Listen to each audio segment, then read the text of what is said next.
Segunda carta de Paulo aos Tessalonicenses, capítulo 2, versículos 16 e 17.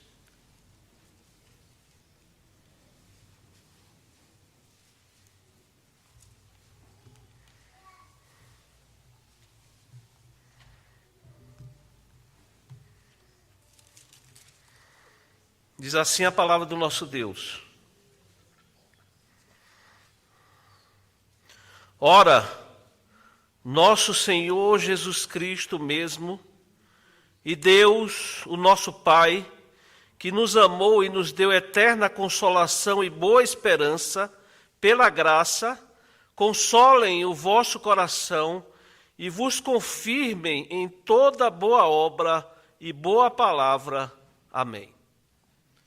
Amados irmãos, nós sabemos que não são poucas, nem são pequenas as tribulações que nós crentes passamos nessa vida e na nossa caminhada cristã enfrentamos diversas dificuldades, enfermidades, perseguições, dúvidas, provações que muitas vezes elas vêm com violência, elas vêm com muita força.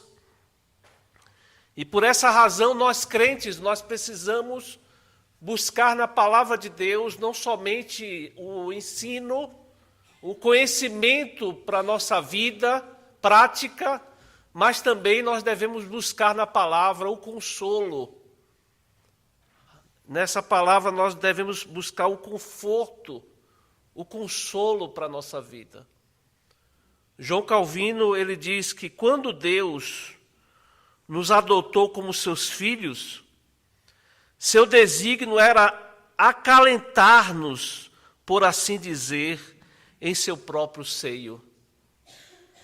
Paulo, irmãos, nessa carta, ele faz exatamente isso. Vejam que nos versículos 13 e 14, ele encoraja a igreja a dar ações de graças a Deus pela eleição, pela salvação daqueles irmãos, e pela santificação do Espírito e fé na verdade.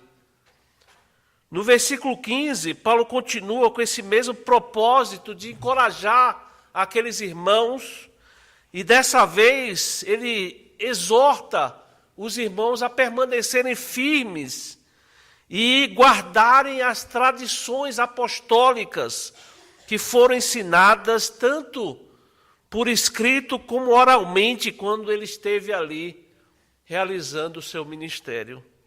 E agora, nesses versículos que nós lemos, irmãos, o apóstolo Paulo ele continua aqui encorajando aquela igreja, encorajando os irmãos que tiveram a leitura primária desse livro, dessa carta, e não mais agora com ação de graças, mas agora nós encontramos nesses versículos que nós lemos uma oração.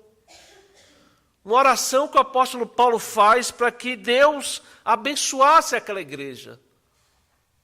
E vejam que ele diz: ora, nosso Senhor Jesus Cristo mesmo, e Deus o nosso Pai, que nos amou e nos deu eterna consolação e boa esperança, pela graça, consolem o vosso coração e vos confirmem em toda boa obra e boa palavra. Vejam, irmãos, que no versículo 16, nós encontramos aí o objeto a quem Paulo dirige a sua oração. E é muito interessante nós destacarmos isso aqui, porque o apóstolo Paulo, de maneira absolutamente surpreendente aqui, ele mostra a quem ele ora. Nós estamos falando aqui, irmãos, de mais ou menos 30 anos após a morte de Jesus Cristo, aqueles judeus monoteístas, como nós também somos, que criam um único Deus. E agora o apóstolo Paulo, ele coloca em pé de igualdade Jesus Cristo.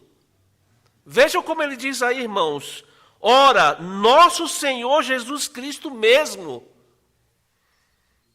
e Deus. Ele coloca em pé de igualdade o nosso Senhor Jesus Cristo e Deus, né? Talvez sem esse contexto judaico aqui, nós não entendamos bem o significado de o que era orar, não a Yahvé apenas, mas agora o apóstolo Paulo insere Jesus de Nazaré, né?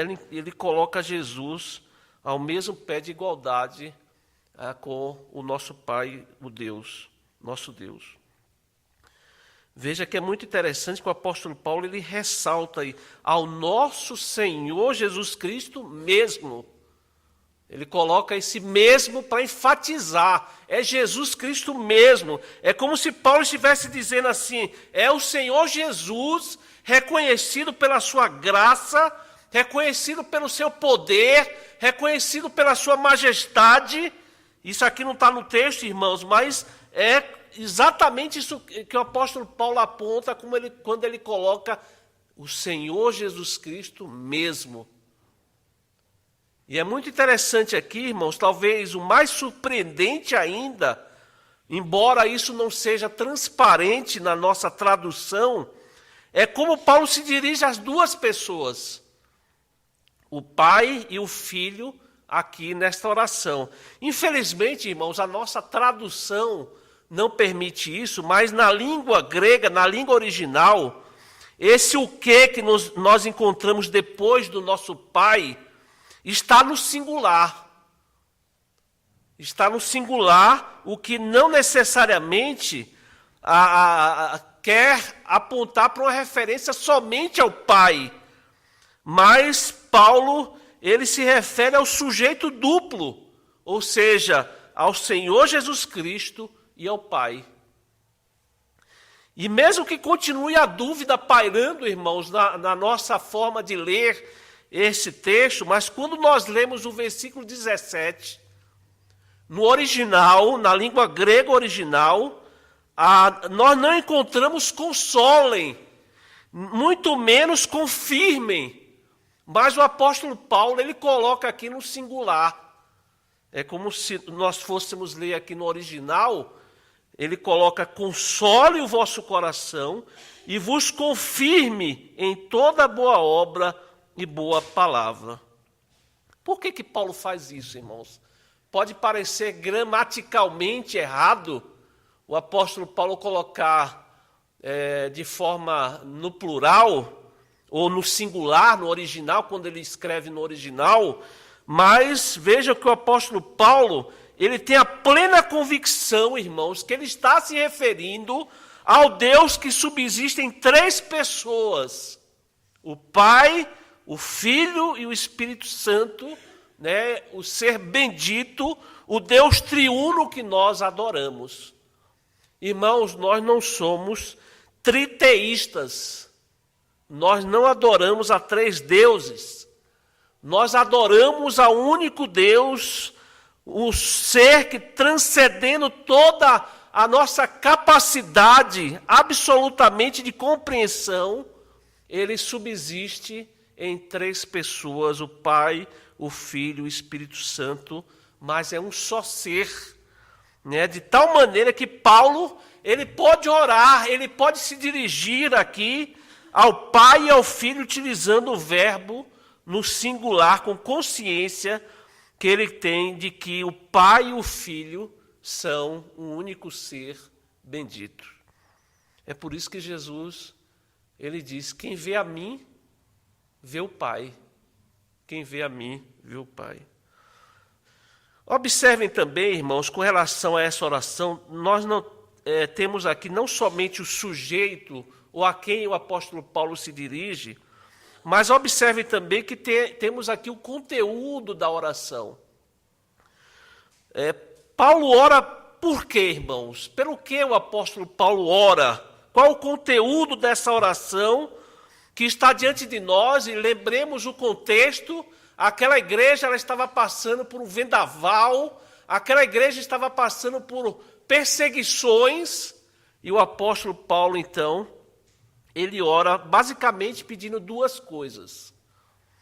Ele pede consolo no coração e confirmação em toda boa obra e boa palavra. Ora, nosso Senhor Jesus Cristo mesmo, e Deus, o nosso Pai, que nos amou e nos deu eterna consolação e boa esperança pela graça, consolem o vosso coração e vos confirmem em toda boa obra e boa palavra. Esse é o conteúdo, é o pedido do apóstolo Paulo.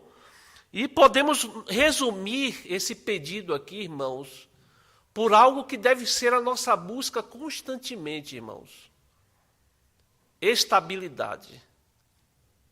Se nós fôssemos resumir aqui, nós podemos usar essa palavra, estabilidade, tanto internamente, por isso que ele fala aqui, consolar o coração, como externamente, quando ele fala com relação à nossa prática, com relação à nossa vida, com relação às nossas obras, ou seja, o nosso exterior. Então, se fôssemos resumir aqui, irmãos, o pedido do apóstolo Paulo é por estabilidade. Às vezes nós olhamos crentes que ficam subindo e descendo com relação à sua vida espiritual, e às vezes está firme, às vezes não está, às vezes está animado, às vezes está desanimado. Pessoas que são levadas pelo vento, os vendavais jogam as pessoas para um lado e para o outro. E Paulo pede aqui, irmãos, estabilidade para aqueles crentes que, como eu disse, foram os leitores primários, e também para nós que temos hoje acesso a essa palavra bendita como palavra de Deus. E quando Paulo ora ao Deus triuno, pedindo consolo para o coração daqueles irmãos, o que ele está pedindo aqui, irmãos, é que o Espírito Santo conforte o íntimo daqueles irmãos, o coração daqueles irmãos, no meio das lutas, das dificuldades, das provações pelas quais eles passavam. A igreja estava passando, irmãos, por um desassossego mesmo, e Paulo utiliza a mesma palavra aqui, utilizada para o Espírito Santo Consolador, quando ele ora por aqueles irmãos, pedindo para que o coração daqueles irmãos fossem consolados, para que aqueles irmãos pudessem desfrutar aquilo que nós conhecemos, irmãos, como a paz de Cristo. A paz de Cristo. É isso que Paulo está pedindo ao Senhor, que dê àqueles irmãos o que nós podemos ter de mais valioso, irmãos, no meio das provações, das dificuldades, das lutas, é ter a paz de Cristo. Justificados, pois, mediante a fé, tendes paz com Deus. Vejam que o apóstolo Paulo, ele pede isso a Deus, que aqueles irmãos, mesmo passando por aquelas dificuldades, perseguições, no interior deles, reinasse a paz de Cristo, e eles então pudessem enfrentar todas aquelas dificuldades. O profeta Isaías, no capítulo 33, versículo 6, ele diz assim: haverá, ó Sião, estabilidade nos teus tempos, abundância de salvação, sabedoria e conhecimento, o temor do Senhor será o teu tesouro. Poucas bênçãos, irmãos, são tão preciosas como a paz de Cristo. Volto a enfatizar, mesmo no meio de tribulação, dificuldades, aflições, nós temos essa paz que nos deixa internamente capaz de enfrentar todas essas dificuldades. Novamente, em Isaías, capítulo 26, 3, diz assim: tu, Senhor, conservarás em perfeita paz aquele cujo propósito é firme, porque ele confia em ti. E é por isso, irmãos, que Paulo ele ora para que aqueles irmãos, membros da igreja de Tessalônica, que Deus conservasse o coração e a vida daqueles irmãos com a paz de Cristo. Mas veja que Paulo também, irmãos, ora para que aqueles irmãos ficassem firmes, permanecer, ele usa uma palavra aqui, a palavra de Deus diz, confirmados. Hoje, nesse evangelicalismo que nós conhecemos, irmãos, essa palavra aqui, confirmação, não faz mais parte do nosso vocabulário. Né? Quando nós ouvimos que vocês sejam confirmados, não é tão conhecida como, por exemplo, na igreja, nos séculos 16 a 18, porque essa palavra, irmãos, crentes confirmados, são aqueles crentes maduros, que têm estabilidade, aqueles crentes bem enraizados, aqueles crentes confirmados que podiam permanecer firmes, mesmo em meio, irmãos, a tribulações, a dificuldades, sem se abalarem, sem serem abalados.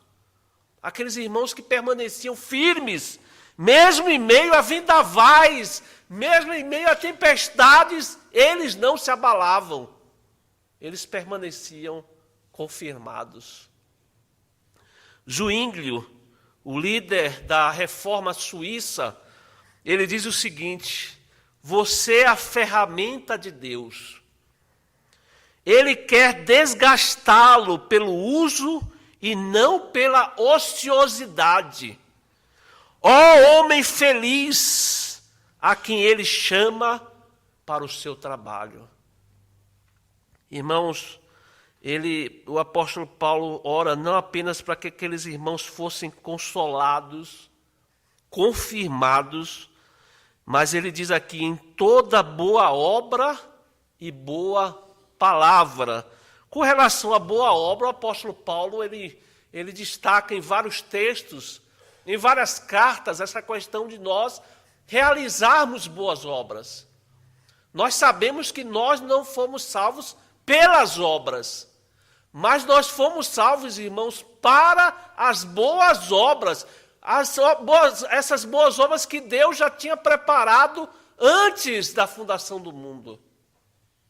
Em Efésios 2, versículo 10, ele enfatiza isso, que nós não somos salvos pelas obras, mas somos salvos para que não sejamos negligentes, irmãos, ociosos, mas para que nós realizemos boas obras, como diz lá em Efésios, as quais Deus de antemão preparou para que andássemos nelas. O apóstolo Pedro, ele trabalha também essa questão, lá na sua segunda carta, no capítulo 1, depois do apóstolo Pedro trazer várias exortações à igreja, ele vai dizer, por isso mesmo, vós, reunindo toda a vossa diligência, associai com a vossa fé e virtude, com a virtude o conhecimento, com o conhecimento o domínio próprio, com o domínio próprio a perseverança, com a perseverança a piedade, com a piedade a fraternidade, com a fraternidade o amor. Ele continua, porque essas coisas, existindo em vós, e em vós aumentando, fazem com que não sejais nem nativos, nem infrutuosos, no pleno conhecimento de nosso Senhor Jesus Cristo. Paulo ora, irmãos, para que aquela igreja fosse consolada. Paulo ora para que aqueles irmãos fossem confirmados, mas não que fossem crentes parados, irmãos. Crentes infrutíferos, não. Ele não queria isso, ele não queria crentes estáticos, crentes parados, mas que eles continuassem sendo produtivos, frutíferos, servindo ao Senhor, crentes confirmados, segundo a graça que o Senhor derramou a cada um de nós. Veja que no final do versículo 17, Paulo usa aqui também a boa palavra. A boa palavra. Por que Paulo diz isso? Porque, irmãos, uma coisa que Paulo sempre enfatiza nas suas cartas, para que saia da nossa boca, irmãos, palavras abençoadoras, palavras que trazem bênçãos, palavras que trazem edificação, porque os irmãos sabem também, o apóstolo Tiago, ele trabalha, ele elabora bem esse tema, esse assunto, que é a questão da língua, né? A língua que pode trazer grande dano, pode trazer grande mal, ou pode causar também grande bem, né? Por isso Paulo também faz aquele jogo. Como é que pode da mesma fonte sair águas doces e amargas? E Paulo traz essa no final, a boa palavra, bocas confirmadas, irmãos, bocas que abençoadoras, de tal maneira que o que é falado, o que nós falamos, seja pensado, refletido. Veja que nós estamos falando aqui de algo que na palavra de Deus é muito enfatizado de forma muito importante, irmãos. Afinal de contas, o evangelho, ele é pregado através de palavras. Deus, ele se revela através da sua criação, da sua belíssima criação, mas Deus também se revela através da sua palavra. O seu Filho, Jesus Cristo, é chamado na Bíblia o Verbo de Deus, a palavra, e ele habitou entre nós cheio de graça e de verdade. Então, irmãos, a nossa boca não pode estar soltando coisas que venham a criar conflitos, a trazer desassossego, confusão, conflito, mas que da nossa boca saia coisas que abençoem, coisas que tragam bem. Ele mesmo, o apóstolo Paulo, em Colossenses, no capítulo 3, versículos 16 e 17, ele diz: habite ricamente em vós a palavra de Cristo. Instruí-vos e aconselhai-vos mutuamente em toda a sabedoria, louvando a Deus com salmos e hinos e cânticos espirituais, com gratidão em vosso coração.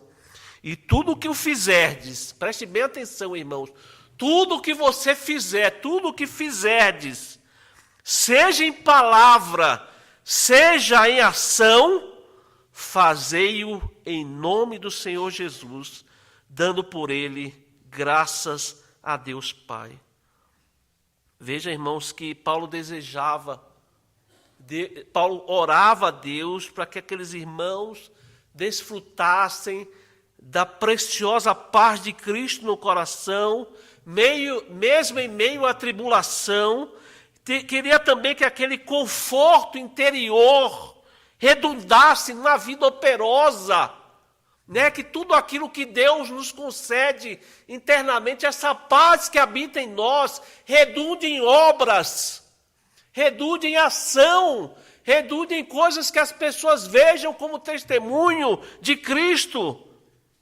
E ele queria também, irmãos, que tudo que nós dizemos, tudo que nós falamos, glorifique e exalte o nome de Cristo Jesus.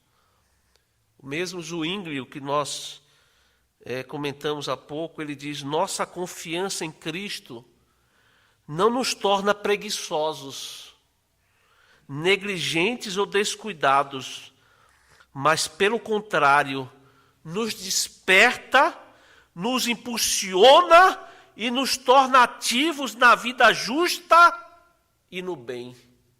Na vida justa e no bem. Irmãos, certamente grandes problemas nas igrejas, no nosso convívio, eles seriam resolvidos se nós atentássemos para esses 2 versículos da palavra de Deus, para que habitasse ricamente em nós verdadeiramente essa palavra, que habitasse em nós verdadeiramente essas instruções da palavra de Deus. E nós não precisamos de muita coisa não, irmãos. Nós não precisamos de uma lista de palavras para que nós falemos, mas toda vez que nós formos falar alguma coisa, formos fazer alguma coisa, nós perguntarmos a nós mesmos: será que essa palavra, essa ação, ela contribui para a edificação da igreja? Será que essa palavra ou ação glorifica o nome do nosso Deus? Bastasse fazer essa pergunta a nós mesmos, irmãos. Nós nos perguntarmos a nós mesmos quando nós fizermos alguma coisa ou falarmos alguma coisa. Mas vejam também, irmãos, que nós encontramos aqui nesses 2 versículos a motivação. O que é que incentiva o apóstolo Paulo a fazer esse pedido? Está aí no versículo 16. Ora, nosso Senhor Jesus Cristo mesmo e Deus, o nosso Pai. E aí ele vai dizer quais são as motivações, irmãos. Que nos amou e nos deu eterna consolação e boa esperança pela graça. Vejam que essa é a motivação, é isso que anima o apóstolo Paulo a orar, a interceder por aqueles irmãos, orar ao Pai, orar ao Filho. E quais são as motivações? Primeiro, ele coloca aí como o amor. Deus nos amou, irmãos. E Paulo, quando normalmente utiliza essa palavra, ela denota não somente o amor geral de Deus por nós, mas alguma coisa específica. E aqui, irmãos, nós precisamos apontar para... Sempre o apóstolo Paulo ressalta esse amor sacrificial de Cristo Jesus. É como se nós lembrássemos, irmãos, daquele versículo tão falado por nós, porque Deus amou o mundo de tal maneira que deu o seu único Filho para que todo aquele que nele crê não pereça, mas tenha a vida eterna. E quando nós trazemos, irmãos, esse amor de tal maneira, nós então podemos entender o que estava na mente do apóstolo Paulo, essa obra mediadora, essa obra sacrificial que Jesus Cristo fez para que hoje nós estivéssemos aqui, irmãos, adorando a Deus como seus filhos, crentes resgatados, crentes salvos, por causa dessa obra que Jesus Cristo realizou na cruz do Calvário. Mas a outra motivação aqui, irmãos, Deus não somente nos amou, mas manifestou a eles eterna consolação e boa esperança. Está aí no versículo 16, ainda que nos amou e nos deu eterna consolação. Irmãos, vejam que o apóstolo, na Bíblia nós encontramos Deus sendo chamado de Deus de toda a consolação. Nós encontramos isso, inclusive, no sermão anterior, nós destacamos isso. Ele é o Consolador, é o Deus de toda a consolação. E Paulo aqui, veja que ele está contrastando aqui com a consolação que nós recebemos nesse mundo, de pessoas que nós não podemos menosprezar. Nós somos consolados por pessoas. Quando nós perdemos alguém, quando nós sofremos algum problema, alguma dificuldade, uma enfermidade, aflições, nós temos consolações aqui de pessoas neste mundo. Mas são consolações temporais, irmãos. O que o apóstolo Paulo está falando aqui, que é uma eterna consolação. Deus nos dá, irmãos, eterna consolação. E ele faz esse contraste aqui, mostrando que a consolação do nosso Deus é eterna, é para sempre, eternamente. Deus nos conforta com eterna consolação. E além disso, ele fala de uma boa esperança.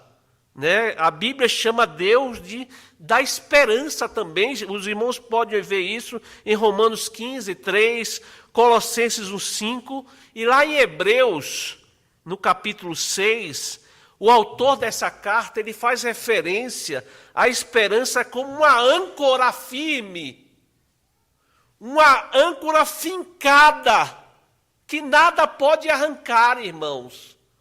E essa âncora, ela está lançada para além do véu. É isso que o autor aos Hebreus ele diz.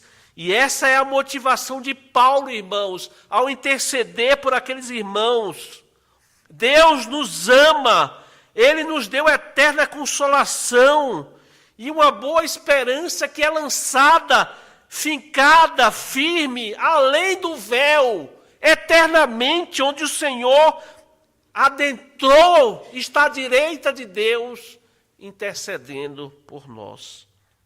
É por isso que o mesmo apóstolo Paulo diz que se a nossa esperança, irmãos, se a nossa esperança se limita a apenas esse mundo, as coisas materiais, essa vida, nós somos as mais infelizes das criaturas.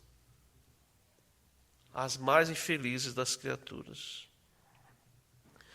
Gerhard Tersteegen, ele diz o seguinte: ó corrente de águas vivas, ó chuva de graça, ninguém que espera por ti, espera em vão. Ninguém que espera por ti, espera em vão. E para não passar despercebido aqui, irmãos, nesse versículo 16, o apóstolo Paulo diz que tudo é pela graça. Tudo é pela graça. Veja aí no versículo 16. Ora, nosso Senhor Jesus Cristo mesmo, e Deus, o nosso Pai, que nos amou, nos deu eterna consolação e boa esperança pela graça. Pela graça.